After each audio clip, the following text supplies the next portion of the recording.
కృష్ణా జిల్లా మచిలీపట్నం తాలూకా police station వద్ద ఉద్రిక్తత వాతావరణం చోటు చేసుకుంది.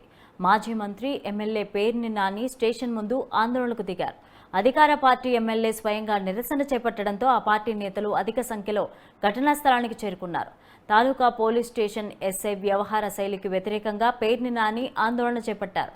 తాలూకా ఎస్ఐ చాణక్య టీడీపీ నాయకులకు కొమ్ము కాస్తున్నారంటూ ఆయన ఆగ్రహం వ్యక్తం చేశారు. ఎస్ఐను సస్పెండ్ చేయాలంటూ ఆయన డిమాండ్ చేశారు.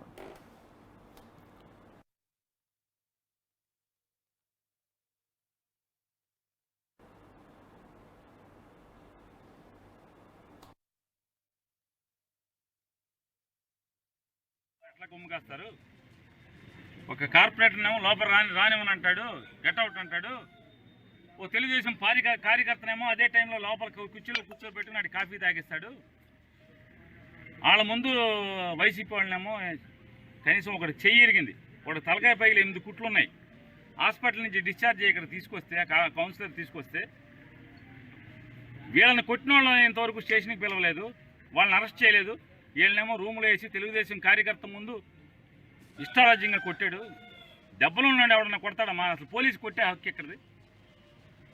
నువ్వెవడో కొడతాకి కొట్టి మళ్ళీ ఇష్టం వచ్చినట్టు మాట్లాడుతున్నావు అంటే. కాకి యూనిఫామ్ వేసుకుంటే నిక్కచ్చిగా పని చేయండి. టీడీపీ వాడు, వైసీపీ వాడు, ఎవడెవడు గొడవ పడ్డాడు అందరం తెచ్చి కుమ్మేయి దొడ్లేసి, అది నిజాయితీ గల ఉద్యోగం. టీడీపీ వాళ్ళేమో ఇంటికాడేమో రాచమరి వాళ్ళేమో శుభ్రంగా హ్యాపీగా అనుభవిస్తుంటారు.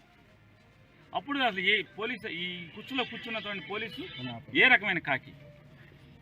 వాళ్ళని టీడీపీ వాళ్ళ సమక్షంలో కొట్టారు ఎస్ఐ గారు అనేది అభియోగము. కాబట్టి వాళ్ళు దాన్ని వచ్చి మన పోలీస్ స్టేషన్కి వచ్చి మన నాని గారు మిగతా వాళ్ళు వచ్చి ఇలాగా వన్ సైడ్గా చేస్తూ ఉన్నారు ఎస్ఐ గారు, ఇది కరెక్ట్ కాదు.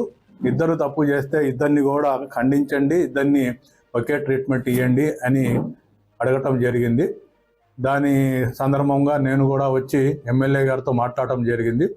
ఒకవేళ మా ఎస్ఐ గారు కనుక వన్ సైడ్గా చేసుంటే తప్పకుండా విచారించి ఆయన మీద ఎస్పీ గారికి మేము రిపోర్ట్ పంపడం జరిగింది. ఎస్పీ గారు